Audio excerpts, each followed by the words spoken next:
Okay, so I'm here with Jahmel Hamilton-Alexander. It shares some of my name, but he's from a different division of my family, a treacherous division. Treacherous. But no, I wanted to talk today because you have an interesting story in terms of your background, and I think that you can help a lot of people in terms of helping them to see how maybe they can overcome challenges and difficult circumstances in their personal life as well. And just to sort of tell the story of your growth, really.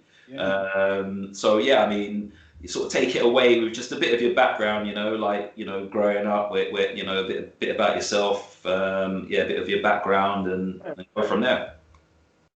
Yeah, so South London, born and raised, as you know, Streatham resident, and grew up in a single parent household. My mother, who's unfortunately not with us anymore, has raised me and my brother, and we were able to, grow in an environment which was very challenging in itself.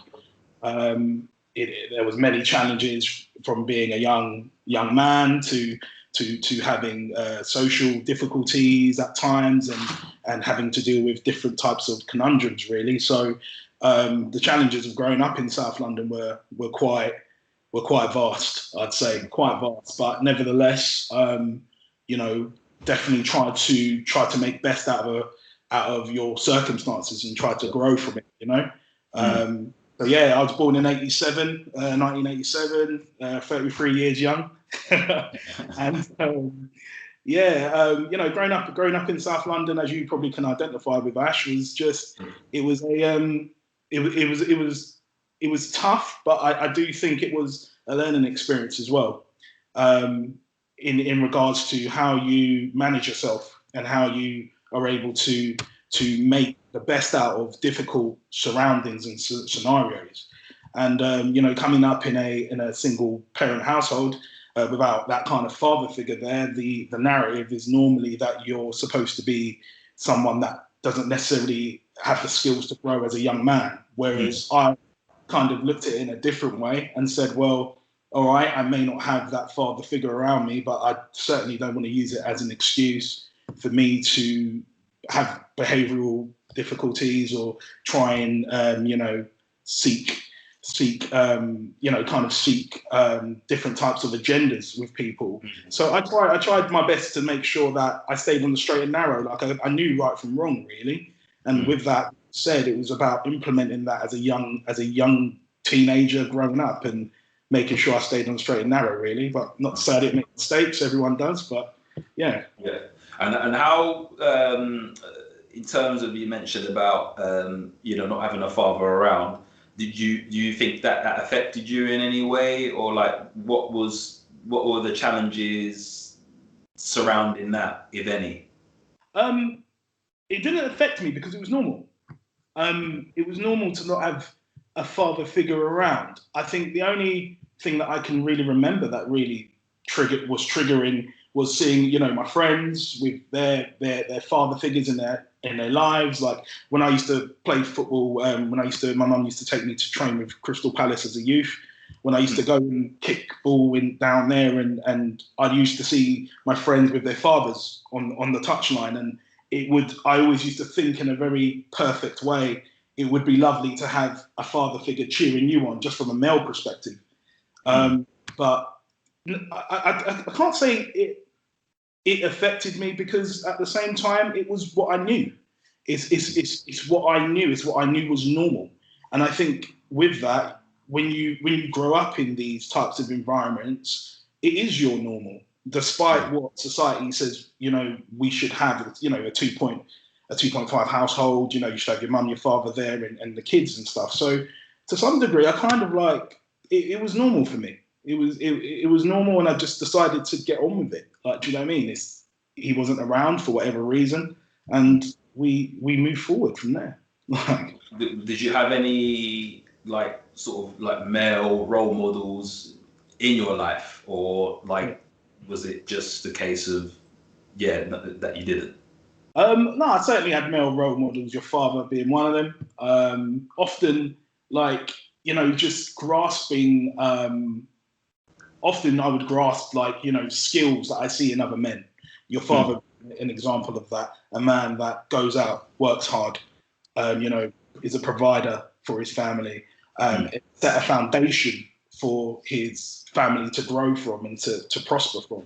So with that, it was an example for me. Or even I've got other friends' fathers that I often would be in their company sometimes and sit down and really listen to what they've got to say about their stories growing up as a young youth in London and growing up and trying to make something of themselves. And I think I just kind of like picked from all those types of characters, always gravitated towards them, So yeah, for me, that's where I kind of had those kind of figures. It wasn't a set figure. It was more so that I saw traits in people, and I just took what I could for myself, if that's be said, yeah.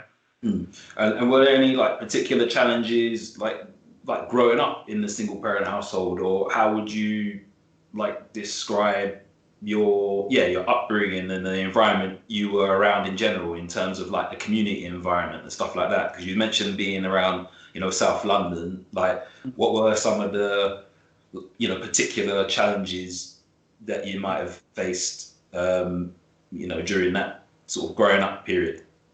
I think some of the challenges were, being stereotyped at times as a young black male, being able to going in environments where I felt quite, judged, for being quite young. I was always been a broad kind of guy, broad-shouldered, big boy. Do you know what I mean?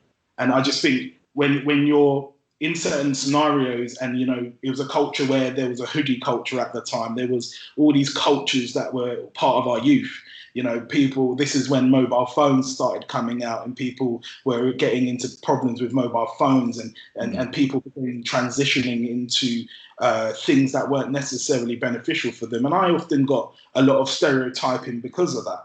I think what everyone was mostly shocked by, especially when I was young, is when I used to speak and they almost were like, oh, actually, he comes across very well, rather than the stereotypical kind of outlook on a young black male of my age at the time, to be the aggressor, to be the person who's always seeking conflict. Amongst those challenges, it was also growing up in an environment where, although I had these figures as males to grasp from, I didn't have someone consistent and for myself, like in a very selfish way, like when you have a father figure in the house, you're quite selfish to their love and to their attention. So I guess I had to go and find myself in that. And in doing that, I found myself in environments that weren't necessarily conducive for me. Now I look back, but I took from it what I could at the time to learn and obviously kind of grow. So challenges, the challenges were vast, man. Like I remember there was a culture of being approached on the bus and being asked what area you're from and things like that, and you just think like, there's me going to wherever I'm going to in a humble way, and I'm being approached because I'm seen as a target. And having to stand there by yourself on your own in that moment and just manage that situation and trying to get out of that in a way to not be hurt, and ultimately that's the goal. So Ash, man, the challenges were crazy. I'm glad I came out of it in a sense that I wasn't ever really hurt in any way, shape or form, but at the same time, it's something to learn from at the end of the day. It's something to grow from. And how would you say that, like, because you mentioned earlier about,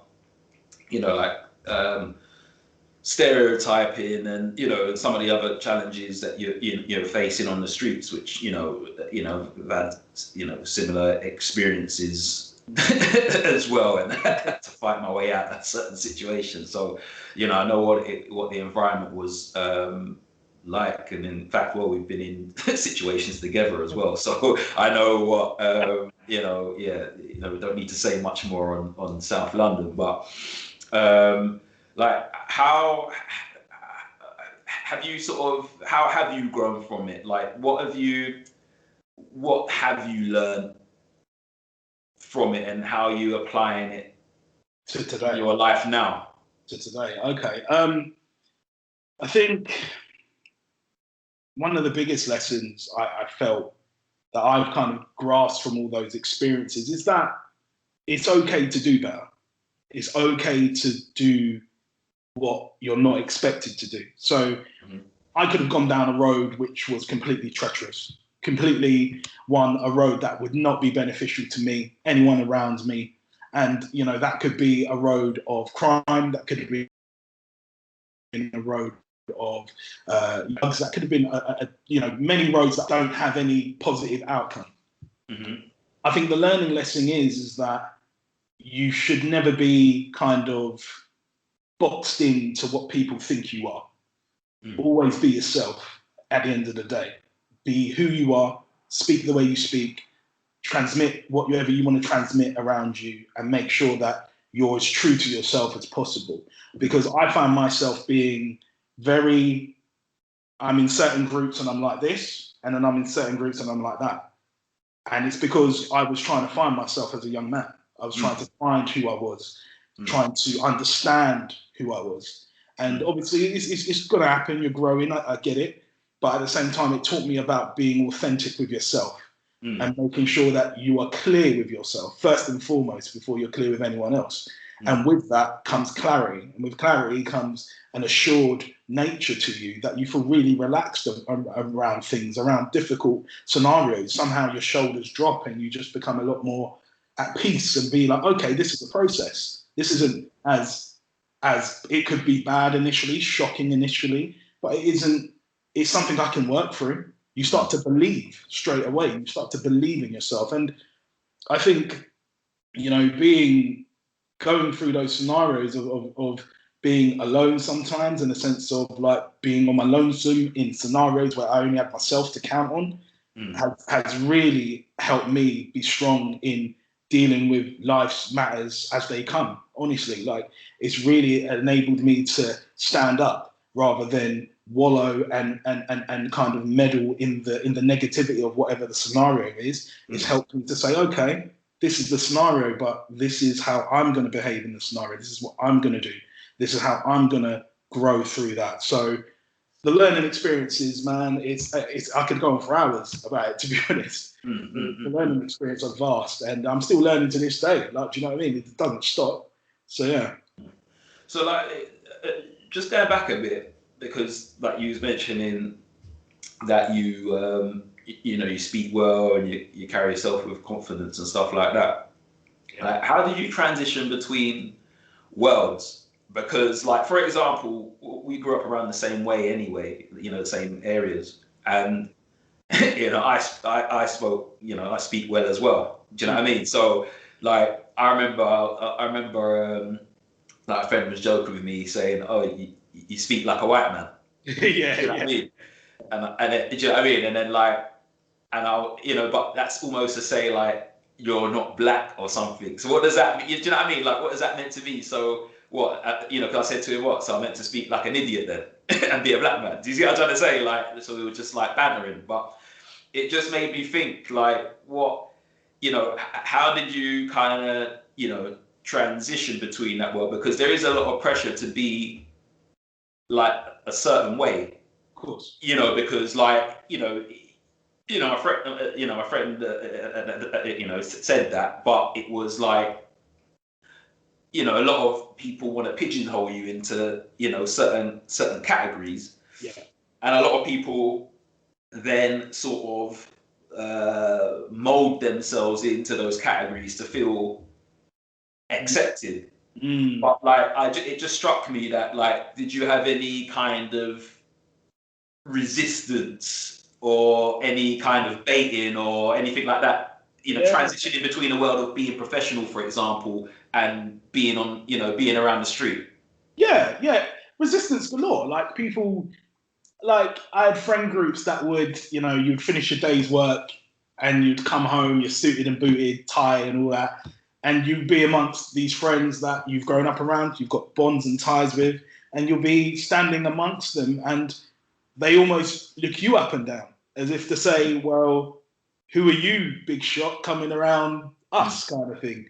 And it becomes, I guess from their perspective, I guess it transmitted as I was intimidating. That's the only thing I can really kind of ground that to.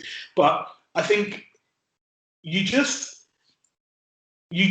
know that within yourself you're doing right by you. I think that's one of the things I stuck to. So, okay, I made a decision at a young age to stop doing meddling in things that I didn't want to meddle in no more. That was a choice, and with that choice comes change, and I felt so. With that head on, I just decided to say, well, it's not about what my peers think. It's not about what people feel I'm doing or feel I'm becoming. It's about how I feel I'm becoming and how I know I'm positioning myself to achieve what I want to achieve. And I think playing both roles in terms of this, I know what you're talking about, like the stereotypical roles.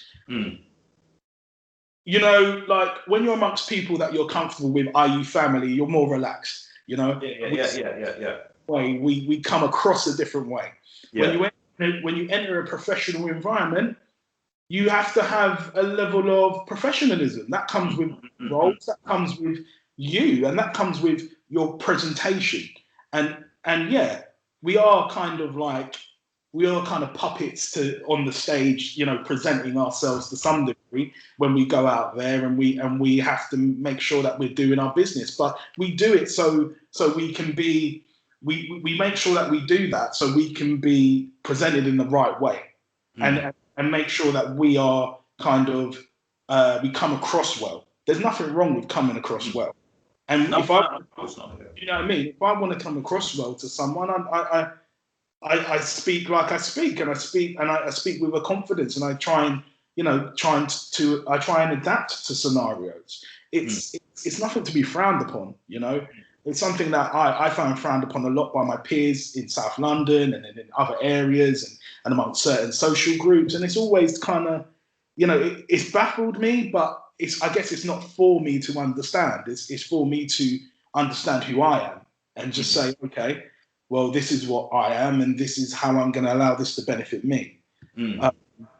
So yeah, in terms of playing the roles and stuff, you do a little soul searching. You try and find out who you are.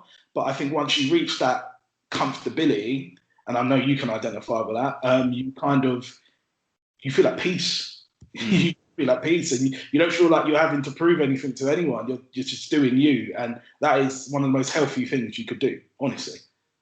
Yeah, no, it's just an interesting subject for me, because it's like you're expected to, growing up, you're expected to,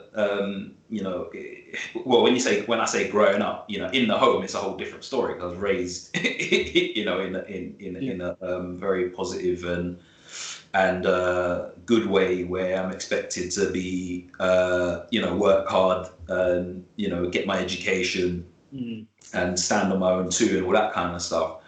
But like coming outside of the home, when you're amongst peers around the street and everything like that, it's like you're expected. It's like they expect you to speak like you do on the street everywhere. So like if you're going to work and then you're speaking nice, it's like you're a sellout or something. And it's such a weird such a crazy mentality. Yeah. It's like you're killing yourself to mold into an idea that someone should have for you. Like, so it's just, like some people are stuck in that trap. So it's just kind of like, what advice would you give to people in that situation? You know what, like from a cultural standpoint, there is that underlying cultural thing I've found at times, that sellout mentality. Yeah. I tend to question that and say, well, if articulating myself well is being a sellout, then I guess so be it, because at the end of the day, you're doing you. You know, you're being true to you. Yeah. I often find that amongst my own culture, in a sense that, there should be a narrative, and the way you're doing things should be in a particular way. Or, if you're going to be if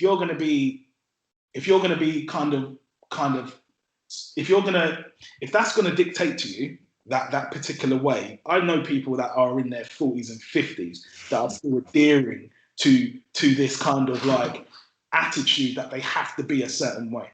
Yeah. Right? And they're keeping to this narrative. They're just keeping there. But you look at their level of happiness. You look at how happy they are, how positively they speak about things, how enthusiastic they are about themselves and the world around them. And you never see it in them. You just see a lot of dysfunction. And that pressure culturally, you've got to understand that, like, I see myself, I kind of work on a humanitarian standpoint. Like, I'm Jahmel first and foremost. I am black. I'm a black man, but I'm Jahmel first and foremost. I'm a person. I'm a human. Like my culture is very important to me, but that doesn't mean that I'm going to let it define me. I understand my culture. I love my culture, and I can respect my culture, but it's not just who I am. I want to experience different things. I want to feel different emotions. I want to travel. I want to do things that kind of take me out of my comfort zone. Because as you know, like, our culture is second nature to us. Being around our culture isn't anything quite new, however much we love it. But again, I don't let the culture dictate to me. I allow myself to be me. And I think a lot it's very hard. Don't get me wrong. The challenges that come with it, Ash, boy, the challenges that come with you stepping out from what the normal is. You see people turn against you. You see people find something wrong with you and find this attitude towards you because you haven't seen them in 10 years or something like that. But I always say, I haven't seen you in God knows how long, but if we haven't left on a bad note, what are we angry about? Yeah, for real. If we left on a bad note, we would know we left on a bad note, and then we'll reconcile or we won't. But either way, if I ain't left you on a bad note, hey, I ain't got no problem with you. For me, that's where we must relieve ourselves of these pressures, man. Yeah. We have to make sure that you're taking care of you and your goals and your personal being first and foremost, man. There's too much going on in this world, as you know, all this COVID stuff and the amount of impact it's had upon people. There's too much going on to make it worse, to put even more pressure upon ourselves, to adhere to something that isn't even necessarily true. Like, to adhere to this idea. All it is an idea, Yeah. From a family standpoint and creating culture and family, I think cultures come from within the household a lot of the time. And it's how you communicate with your household, what you grow in your household. I've been in your household for years. You guys have a way of living, a way of being. You have a way of behaving with one another. It's not like how it is because you're all part of a lineage. It's just what you've created in the years that you've grown with each other. And you have to respect that. And that's for me why I can just accept a lot of things. I can just say, all right, well, that's the way they live. That's the way they are. That's the way they communicate. So be it. If it's for me, great. If it's not, I know where to put it. And that's it. Right? Yeah, no, that makes sense. And for me anyway, culture is within. It's fostered in you, in the home. Obviously, you've got commonalities by way of race or religion or gender or whatever. But for me, culture comes from within. Everything else to me is just you have some things in common, like commonalities with people. But the fact that you it doesn't mean you're everyone's an individual, isn't it? You're not like a robot. So you don't need to behave the same way as another person because they might look like you or you know what I mean, or it don't. for me, that's never made sense to me. But you know, each to their own. But no, that's interesting. So like, how have you? So going from like kind of you know, childhood into like manhood. How have you kind of found your path? Because you know, there are so many influences out there. And like I was fortunate because you know I did have you know both parents around, and that's not to say that you know having a single parent is you know is something to be maligned, but you know you know stats do show that children tend to do better if they've got you know both parents you know in the house sort of you know fostering them and everything else. So how did you kind of like transition into your manhood, if that makes sense, and like find your path? Yeah. So get into my teenage years now, 16, 17, 18, get into that type of age. I guess when I started to go out into the world, you know, college, work, you started to see things and be amongst different type of environments. And I think the way I transitioned from childhood to adulthood was just it is a lot to do with your father, to be honest. If I'm honest, hearing his stories about being young and hearing what he had to do from a young age to make sure that he put himself in position for the things that he wanted from his own life. And you know, we can all have dreams, but we all know that there can be bumps in the road as well. And just listening to those type of stories that come from places of wisdom kind of helped me make sure that despite me not having a father in the household, despite seeing my mother struggle at times financially, mentally, emotionally, but nevertheless do her best, let me know that, you know, like no matter what, you got to give it a go. That's the first thing. I think we're very privileged in the Western world to have opportunities. That doesn't mean they come easy, but it just means that there are opportunities. And for me, it's more about choices. What are your choices? Are you making choices that are going to benefit you now, or are they going to benefit you long term? So yeah, when I'm doing those night shifts and I'm working for Mercedes-Benz and I'm doing those night shifts starting at 9 in the night and coming back at 7 in the morning, that was with an intention. That was done with an intention. It wasn't done to just pay the bills. It was done to make sure that I was putting myself in a place where I was financially reliant on myself and making sure that I don't necessarily have to go and do certain things to make sure that I have the things that I want or have the lifestyle that I want to live.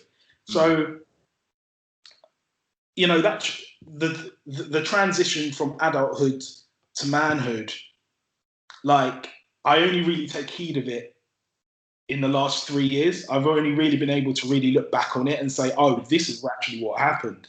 This is what was going on for me.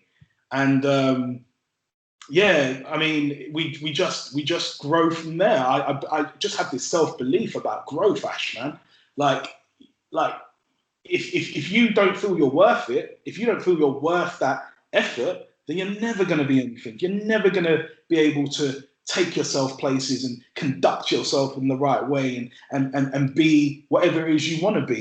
You know, when I went to uni underneath the parameters of losing my mum, like 3 months prior to starting uni. I had my daughter 6 weeks later.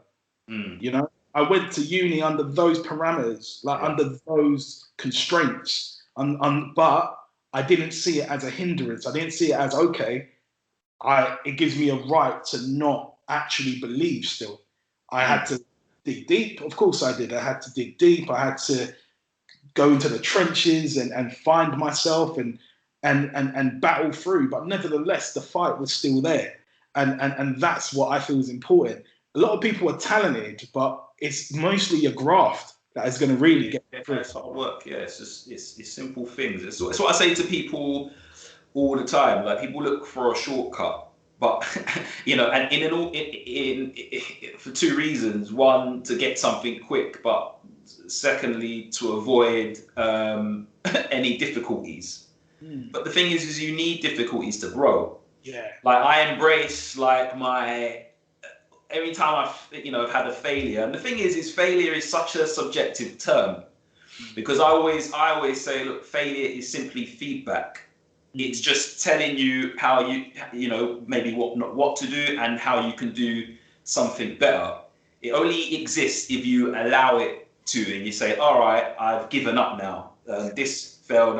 I'm giving up. I'm not going to learn from it. I'm going to stop learning. That's when you give up, and that's when you've truly failed. But it's just hardships create learning experiences, and that enables you to grow. It's just like, I don't know, you might have a storm and it rains heavily, and then it feeds the the shrubbery or whatever. Do you know what I'm trying to say? Like that's where growth comes from. But it's about the way it manifests itself.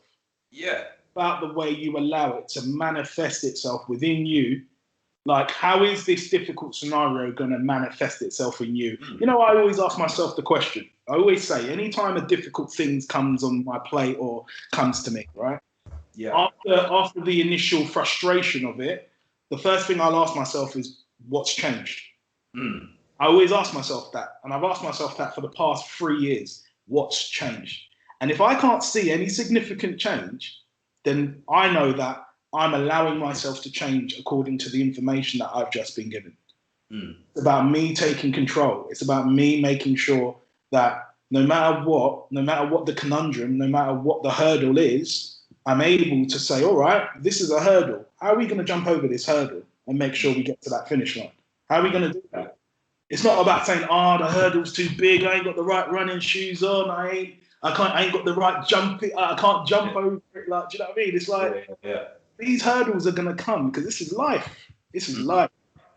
If anyone who thinks that they're not going to have problems, you're not setting yourself up to get through it. And honestly, I learned that from your dad. Honestly, like just hearing his conundrum and hearing the way he worked through it, and he pushed himself, through the trenches. Exactly what I needed to hear as a youth. Like exactly what I needed to hear. And how, just going back a little bit, that was a real sort of pivotal moment in your life, where you lost your mum, and then it's crazy. It's like the cycle of life, isn't it? It's mad. Because you lost your mum, and then a few weeks later you've had your child. And then plus obviously you're then having to deal with that and try to focus and study and better yourself academically as well. So how did you manage to cope with all of that? Because that's a lot to happen. Even in isolation, that's bad enough. But to sort of have it all kind of happening around the same time frame. I mean, like, how did you find? Because your mum went very early. And like, how did you kind of cope with the grief of that firstly, and then how did you kind of then find the strength to have the concentration to study? Let's face it, because that's such a short time for it to have happened. I'll be honest with you. I think I always say for 2 years after mum passed, I was a zombie. I think I was a little bit of a zombie. I was traumatized by it. I think at the time, obviously, with the cycle of life happening around me, my ex-partner's, my ex-wife's pregnant. Mum is dying. It really shows me about not having control over this life that we have, not really having a real say so, because with that, my mum's passing away, which is dying on us, and we're sad. But this joyous thing is happening at the same time as well. It's almost like these two forces going like that, literally conspiring against each other, and I don't know whether to feel happy. I don't know whether to feel sad. I just whatever it is. I was a zombie for 2 years after Mum died. Going to uni it came at a time where it was probably really positive for me that I had uni, actually, because the possibility of wallowing is always there when you go through such a change. And if you wallow, you can often turn it into a lifestyle. And with that lifestyle can come very dysfunctional ways to you, and you've created all these new ways of living, which isn't my style. You know me, I've worked all my life. I'm quite a social person. I'm here and everywhere. But yeah, for those 2 years, it was tough. And I think what uni presented to me was an opportunity to remind myself of my capabilities. Remind myself that actually, despite these unfortunate circumstances happening to you, you are still capable of making something of yourself.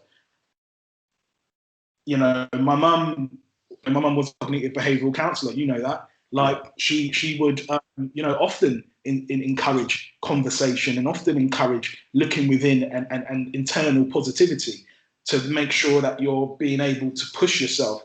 Because sometimes it's about counselling yourself.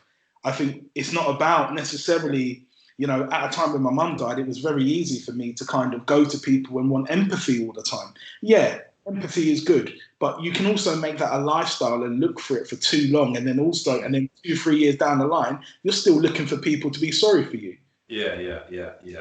I think what I did was say, all right, this is an event that's happened.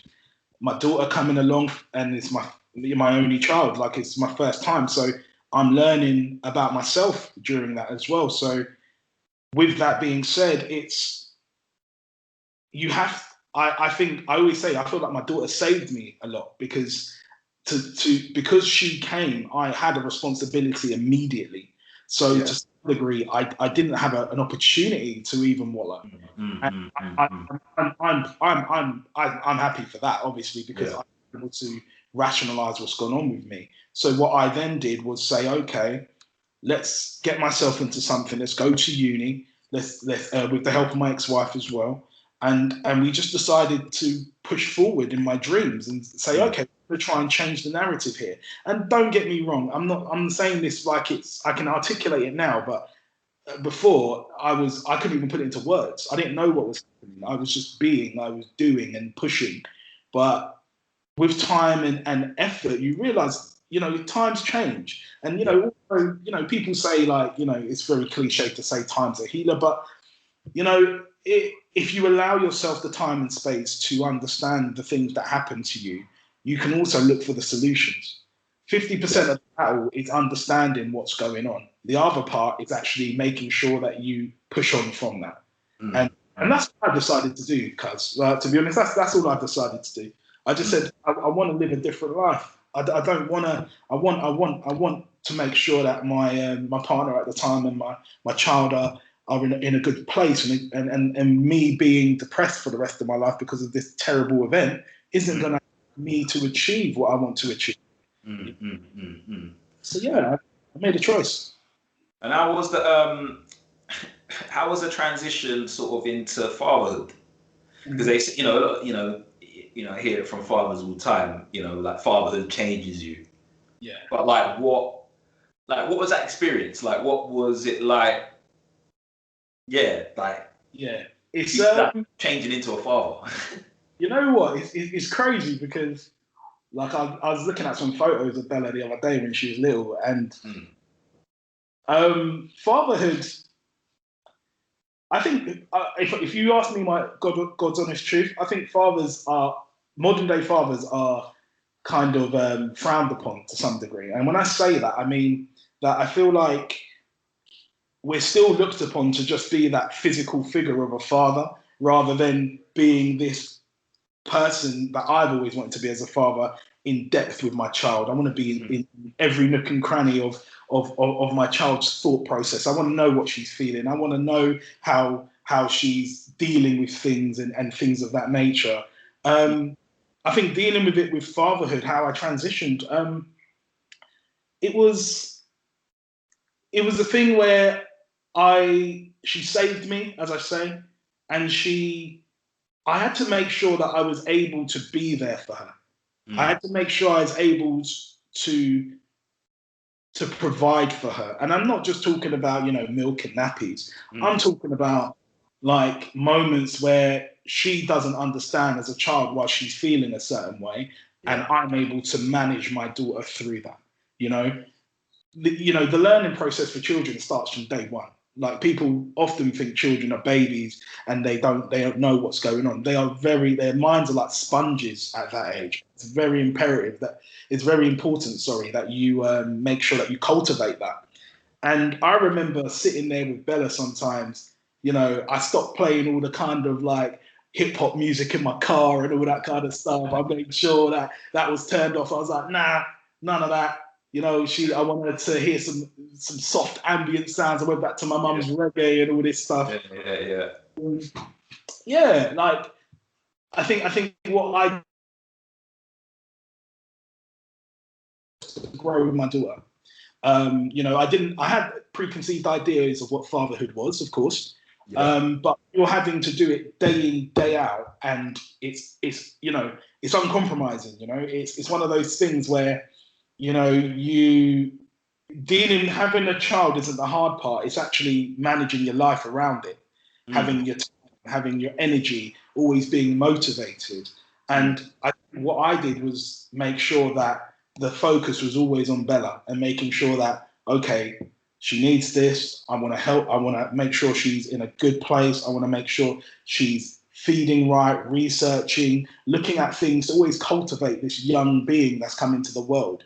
And with that being said, I'm still growing to this day. She's 6, going on 15, but I'm like that to this day with her. I grow with her because I can't treat a 6-year-old as I would treat a 1-year-old. It's they've grown, and you've got to make sure that you grow with them. And in that, I've understood that my parenthood is very important to me. I've got to nurture my parenthood. It's not just about putting food on the table. I know often as men, we're often, told, okay, this is your role and this is how you do it.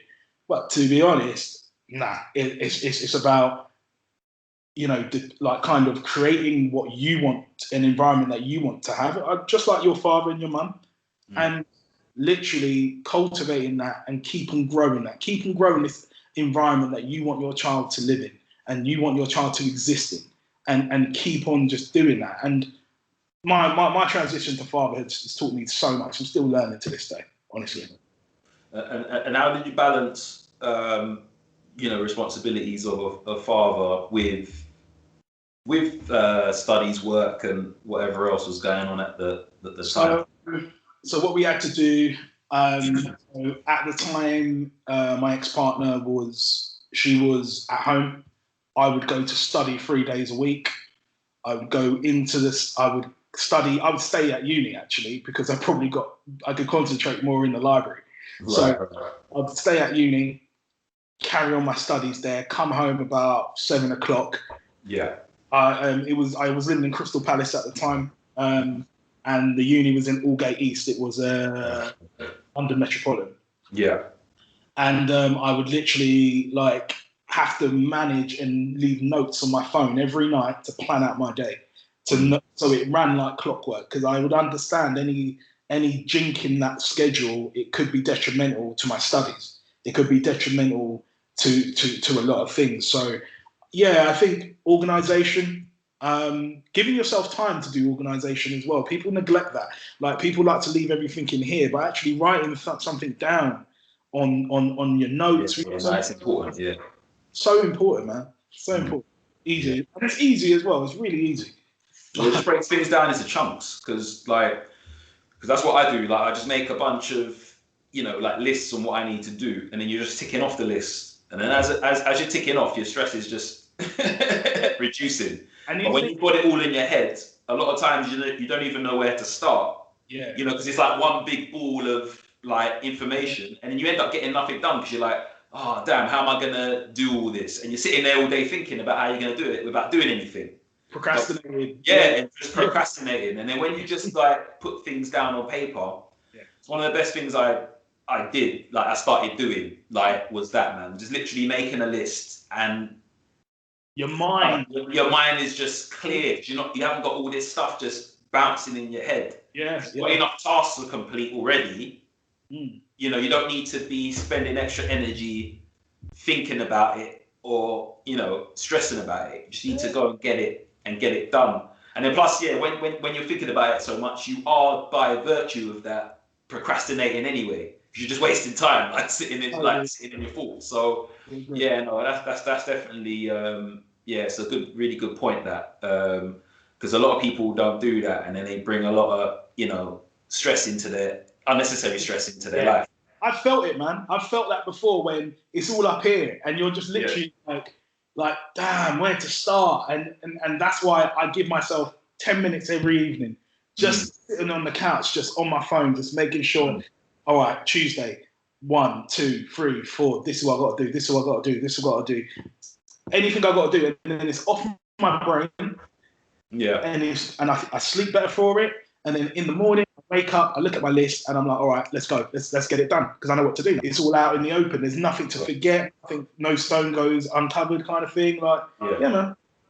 Yeah. So in terms of sort of like managing the scenario now with, you know, like with your daughter, with childcare and all that kind of stuff, because like before, obviously you're in a relationship, and now you know, you recently divorced. Like, how does firstly, I mean, how has the dynamics changed, or like how you adjusting to that kind of situation post divorce?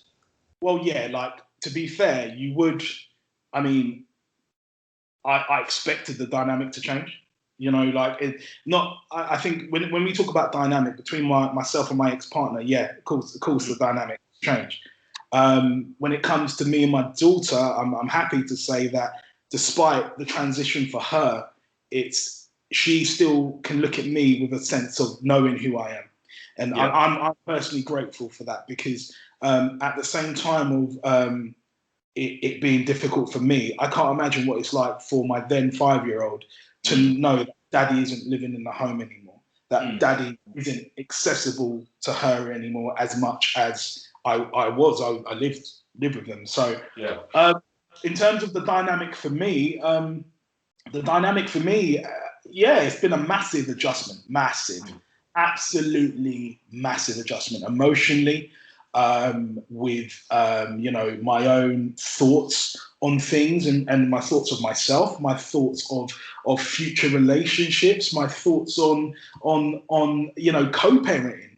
I always, you know, from a young age, it was my dream to kind of make sure that I was solidified, but more so I had foundation for myself, and with just with a wife and children and a home, and to have that foundation, because I saw what it was like for my single mother raising 2 boys, and I remember thinking, wow, like, you know, although I love, you know, my mother, what she done was near impossible to raise me and my brother like she has. But with that being said, I saw the difficulties, and that doesn't mean that, you know, because you're in a relationship, there isn't going to be difficulties, or a marriage. Of course there is, but it is lovely having a companion to be there to help you manage through these scenarios with you. And that's what my goal was. You know, my goal was to make sure that to one day become married, have my children, and live a life, and we fight for each other every day. We grow together. And I think the dynamic of that world shattering for me was really difficult. That is what was really, really difficult, because I had reached a level, and in my mind, I'd reached what my goals were, and I felt I'd found the person to spend that. Yeah. Whereas when it all drastically changes and you have no control over it, you have no control. You could be fighting for it, you could be not fighting for it, but either way, if it's going to change, it's going to change. And the dynamic of that was soul destroying. Like, it was, you know, I went to counselling for it, to kind of work through this minefield. With that being said as well, I was in the middle of buying my home. That's something else. I was, and then I had to move to near to where I work to make sure that I'm as close to work as possible. And then also co-parenting. How do we develop those dynamics? How do we develop this coherent, consistent arrangement? When before we had it all, we had free reign. We'd wake up with our child every day. We wouldn't have to do all this pre-planning to things that were very normal to us. So all that dynamic change, although it's been about a year and 4 months. All that dynamic change was soul destroying to me. Like I was mentally really trodden down and really in the dumps. And again, I remember at a time calling upon my reserves, almost like my calling on within the strengths of myself. I remember calling upon those experiences with mum when she passed away, and remembering that no one's died. Yeah. However disappointing this circumstance, however disappointing the position you are in, nobody's died. So don't die in the scenario. Don't kill yourself off or cut yourself off with the scenario. The scenario is dead. You're not dead. Always. Yeah, you always kind of find that perspective, isn't it? You put it into context, really. Because I mean, how long were you together, like in total, before all that happened? So we were together 9 years. 2011? Yeah, it's 2011. So yeah, we were together 9 years. And it wasn't something that I can personally say I envisaged. I didn't see it coming. I'm not saying it made it any easier, but I just couldn't see that coming. It was the furthest thing from my mind. We were going through difficult times, times where I felt, for me, the best course of action would have been to make sure that we kind of go away and try and rebuild and try and cultivate what we had, because what we did have was great. Like I would never, kind of look down upon what I had with her, despite the outcome. I'm very proud of what I had with her to some degree. We just we were together 9 years, and it came to an end without any type of fight for me, in my opinion, and that's what was disappointing for me. And it is what it is, man. Like I think the beginning of last year, 2020, I remember going through, because it was 2019 October when we broke up. So when I moved out of the family home, I got a place. I literally for 3 months was just getting used to this whole new dynamic. And then at the beginning of last year is when I said, you know what, this year's got to be different. I've got to feel different. I've got to feel better than this, because this is just horrible.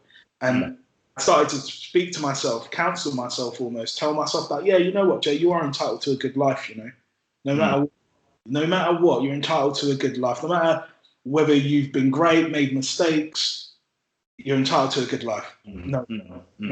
And with that belief, I've just gone on from there. I've just kind of said, no matter what, I want to be happy. I want to feel that sense, man. And that's exactly, what my aims are at the moment.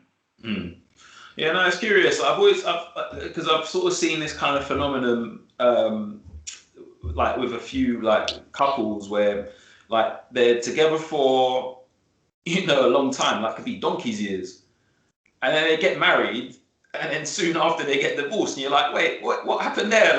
Do you know what I'm trying to say? It's mad. It's does marriage kind of turn some kind of switch or something? What's your kind of assessment of that? Because it's curious for me. You know what?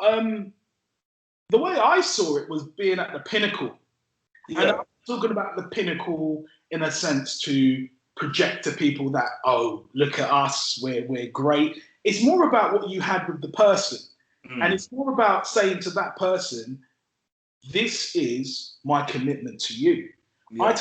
I took you know I took my proposal very seriously. You know, it weren't something that I was joking about. It was it took me 8 months to really pluck up the courage. And it was at a point where I felt it was right. It felt right. It felt I felt ready. I personally saw it as being, this is an achievement for us in terms of what we are. Yeah. And why don't we cultivate this? Why don't we go on? I probably got a really romantic view of it, and people might look, oh, like this, it doesn't work. You know what? I have my dreams, man. Like, you know what I mean? And I still believe in that. I still believe in having that type of dedication. And that dedication doesn't mean it doesn't come with pitfalls. Of course it does. The challenges, of course. Challenges. Of course, comes with times. There's sometimes times where you just don't feel like you just want to be in it no more. But I'm the type of person where I just like to know that if I do walk away from something, I want to know that I'm definitely tried my best. You know? And I feel to persevere. Like, marriage is supposed to be sacred. Marriage is supposed to be very something that you are bound to grow with the person. Of course, like, you know, I've got friends I've outgrown. So, like, to be honest, you are going to have times where you're, like, you know, thinking about where you are in your relationship, how it's going, where you feel it can go, whether it's stagnated or not. But the one thing I would always encourage is to look within yourself, understand where you are, understand how you can kind of manage the situation and grow. Because honestly, for me, that's just the cycle, man. That's just the cycle of everything. Just look at it. What is it are we looking at, and how are we going to deal with this? Yeah. You know. It's I don't know. I just find that I find that whole thing. Yeah, like I said before, I find it really curious because it's like, does some kind of switch come on that says, "Oh, wait, I'm in a relationship. This is final."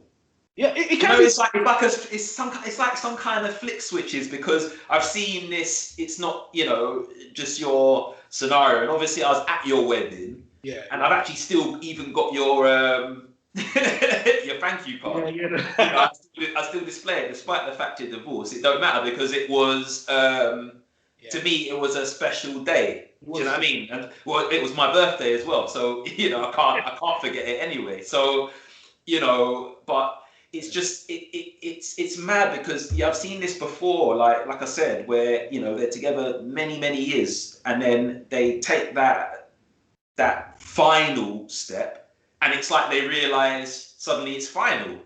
Yeah, for some people it's intimidating, you know. Yeah. It's intimidating. I remember like speaking with my ex-partner, you know, after the wedding, and I noticed certain traits in her where she wasn't herself, and I remember saying to her, like, this is a magical moment for us.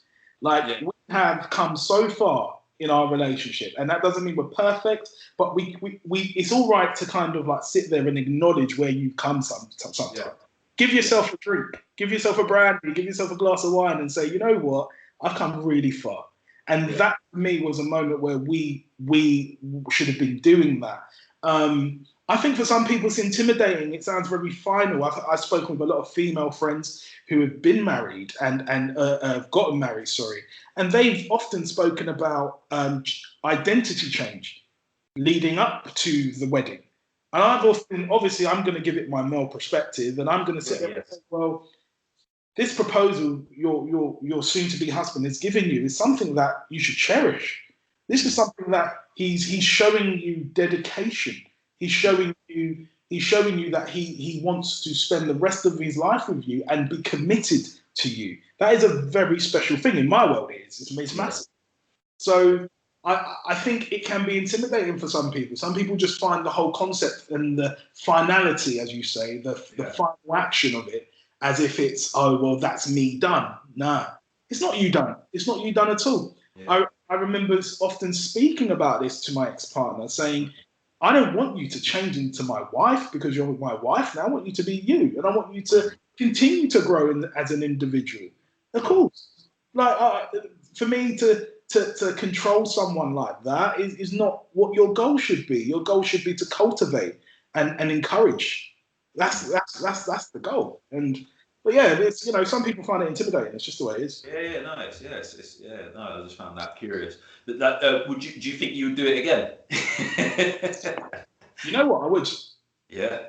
I would, because I don't believe that your dream should die because of the person that you like. Your dream should die because of your scenario that happened.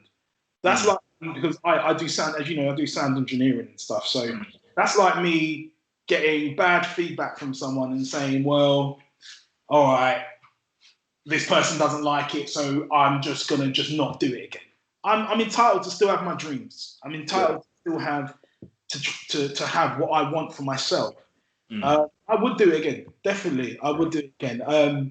I don't feel like, even as I say, I don't feel like it was done hastily. I'd done it in a very pure way, and I'd done it I proposed in a very organic way. And for me, that's what I live by. How in the moment I was true to myself, and in the moment of proposing marriage, I was true.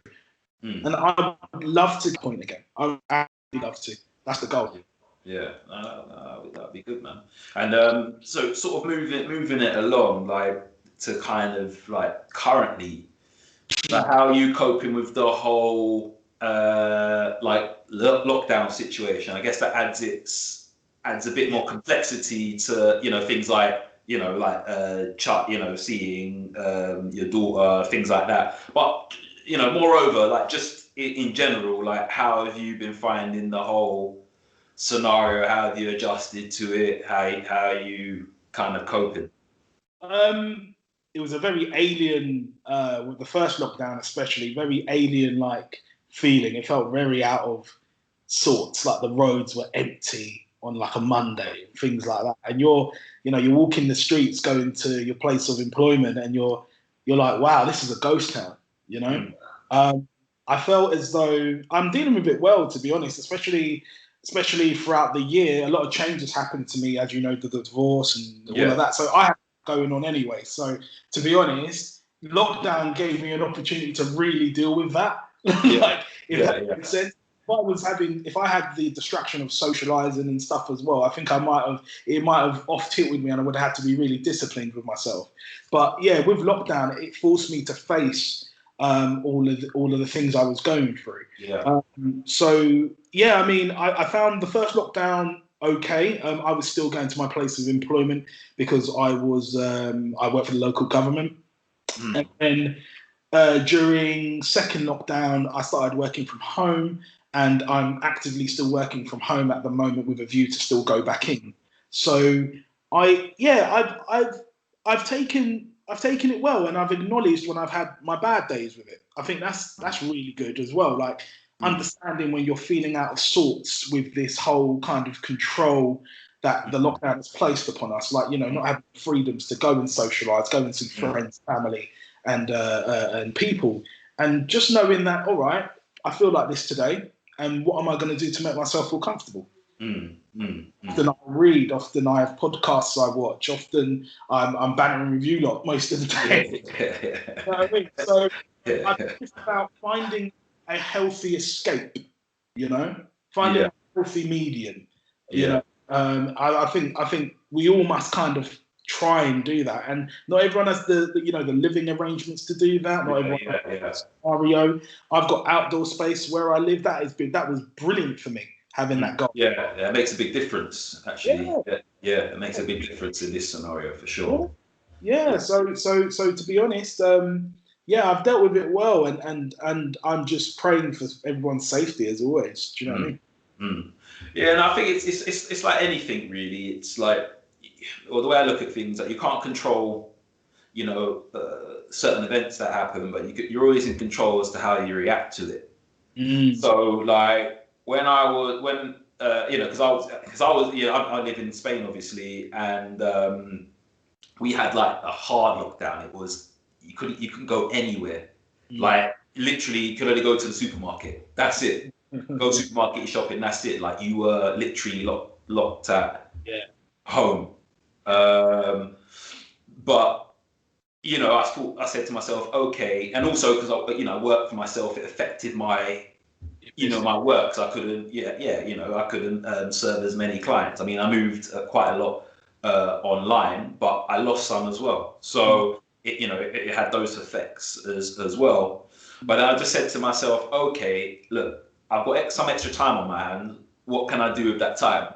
I can either like sit down and watch Netflix all day until every series is done, or I can like do something useful I've not had the time to do before. Like, so yeah, I just did a bit of studying. How can I upskill myself? How can I make myself better?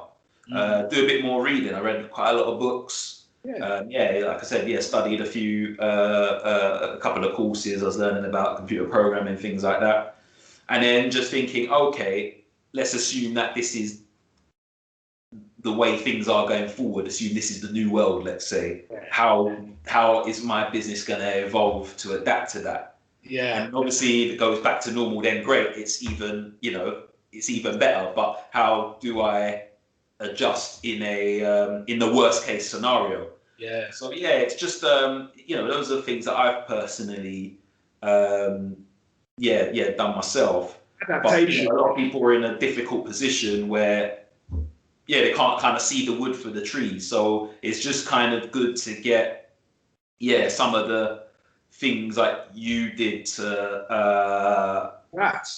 cope yourself. It's adaptation, Ash, man. Adaptation. I can't stress that enough. It's evaluating what's going on, understanding what's going on, and then saying, how do I fit into this puzzle? How do I fit into this change that I have no control over? Because there are going to be times where we all have change and we don't, and we're like, wow, I've never experienced this before. What am I going to do? If you focus on how negative the change was, and you can feel it's unjust, but are you going to feel so unjust that you're harping on about it for a year or so and you're still in the same scenario? I can't afford to do that for me. I can go 1 or 2 days of feeling like this is wrong, and then I'm like, well, what are we doing? Where are we going? How are we adjusting to this? How are we making sense of this? Yeah. No, and that's the mentality that I try to kind of apply when I'm facing challenging scenarios, man. Because that's life, man. Like, don't even try and control that. Like, it's going to come, and it's better that you equipped yourself with ways of management skills. And just looking at how you adapt to that change. That's all it is, and I can't stress it enough, honestly. Yeah, no, exactly. And what would you what do you do to what do you do to wind down, like to cope with stress, like to relax, and how do you kind of zone out and cope with challenges and stresses? I'd say massage is good. Like a massage. You know what? I'm not even gonna lie. I'm a bit of a. I like to pamper, man. I like a bit of pamper. Like a nice little bath and that with some candles and that. I like this. I'm a music person. You know me. I'm massive into music. I like listening. Like, the ambience has got to be right. Candles. It's got to be fragranced well. It's just got to feel calm and peaceful. And I often read. I often kind of just try and find something to indulge in that I'm able to kind of use as a mechanism to kind of escape. So a bit of escapism. So that's putting my phone down. That's making sure my phone is placed far away from me, so it's not providing an unhealthy distraction. We can become so kind of, our minds can become populated with so much thoughts and energy and reoccurring things. And then we're looking at our phones and we're seeing something that takes us somewhere else. And, we need to kind of, really go back down to the basics again and just say, okay, this is for this time, this is for this time, this is for this time. Social media wise, I'm more on social media now as a unwinding tool. So if I haven't been on it all day, I'll sit on my couch and I'll just be like, okay, I might flick through and be like, okay, no worries. And then I'll stop. And I know how to switch off, I think giving yourself that opportunity. And again, it's about environment and stuff like that. At work, I'm currently doing quite a lot of like courses to do with well-being. That's something that I've been doing recently. I've done a sleep well-being course the other day. I'm doing a happiness one in a couple of weeks. I've done one to manage on emotions, that kind of. I've done one that to manage on anger and emotions and dysfunction. So it's about indulging in the right things for you, and only the individual knows what's right for them. But it's about finding the productive things to help you unwind. Yeah, I remember I was on a meditation. I had a meditation app as well that I used, and I just listened to a different narrative and a different thought pattern and a different voice, even just to kind of feel at ease with things. So yeah, just explore. I tell people to explore all the time. I was telling a good friend the other day, explore, go and read, go and find something, go and explore. We can't stick to our laptops for work. We can't stick to the mobile phone and the apps all the time. It's not. It doesn't cultivate anything in you. It's a short. Yeah, it doesn't bring anything to the really, and it just presents you with false images as well. So to sort of finish off. Yeah. Do you know how much people become anxious from? Like, I was talking about this morning with a friend actually. Do you know how much people become anxious with social media because of the projections, and then they take on those projections and they think, well, what does that say? Yeah, it's all a false image. That's why you just got to take it for what it is. It's like it's just like a virtual world. It's like a bit of an echo chamber, really. It just presents you like these images, and for me, I just take it like as a joke, really. Do you know what I mean? I don't look at like, I don't know, some big muscly guy or something and feel inadequate if I got a little bit of flab on the stomach. Do you know what I mean? Like, it doesn't. I don't take it seriously because it's so crazy because it's so funny like how things are presented and how things really are, because like you will speak to these kind of people online, like, and even people I know, like they would post that they're here, there, and everywhere, like they're like a big superstar, rapper or something. But then when their situation and they're completely like broke and they spend it all on credit cards or something like that. Do you know what I mean? Or like you meet the amount of times I've like spoken to someone and I'm like, oh, how you doing, man? And they're all down in the dumps, and I'm like, well, wait a minute. Online, you look like you were having like the time of your life. Like, I thought like you were living a life of Riley or something. Like, you look like, do you know what I mean? Everything's smile and and it's all good. So it gives a false representation of what real life is. And then people take it on board and apply pressure on themselves to kind of mold into a picture that doesn't even exist for that person. You can't live your life out on social media, because I would say people would want to hear the things that you're going to want empathy for, and then they're going to want to hear the other side as well. Yeah. And we have to be conscious about how these energies transmit into our lives. I'm an energy person. I'm all about energy. And, when we go and project on these platforms, we have to ask ourselves, A, what are we projecting, and how are we willing to have this as our narrative? There's some people who live solely for social media. Yeah, 100%. Yeah. And I would rather cultivate my real world and no one know what the hell I'm doing. Yeah. No, exactly. Yeah. And know that I'm comfortable with it, rather than, okay, they're comfortable with me. Rather than, oh, here's this, you're comfortable with me, now I'm comfortable with me. No, I'm comfortable with me regardless. Yeah. And that's the point. And yeah, man. Yeah.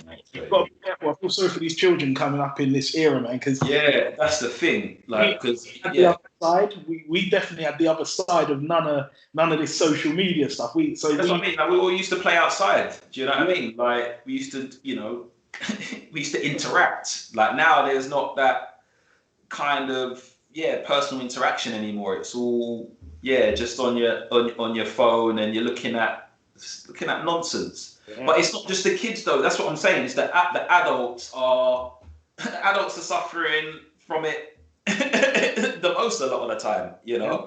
Because they're looking at all this stuff, and then they're getting feeling inadequate about X, Y, and Z, and believing into something that is just an image. You've got like sometimes I watch these YouTube videos about scammers and that and everything. Yeah. And I just like have a little laugh and a joke about it. But like these guys would, you can rent like a jet for like a couple of hundred, just to take pictures in it. So it's sitting on the tarmac, and then you go up, and then you can take pictures in a private jet, look like you're like multi-millionaire or whatever. I'll put it on Instagram, get your followers, but people are buying into that lifestyle, not realizing that it's all just imagery and nonsense. So it really stresses the importance of thinking critically, is all I can say about that. But just to conclude, what would you say your key points of growth are? Like, what areas would you say you've like grown personally yourself? Sorry, you broke up there. Sorry. Yeah, we had a bit of interruption. What areas would you say you have grown, like the key areas you've grown, throughout your sort of life journey yourself? Like, what have been your kind of key milestones where you say, I've like really grown in this particular area? Yeah.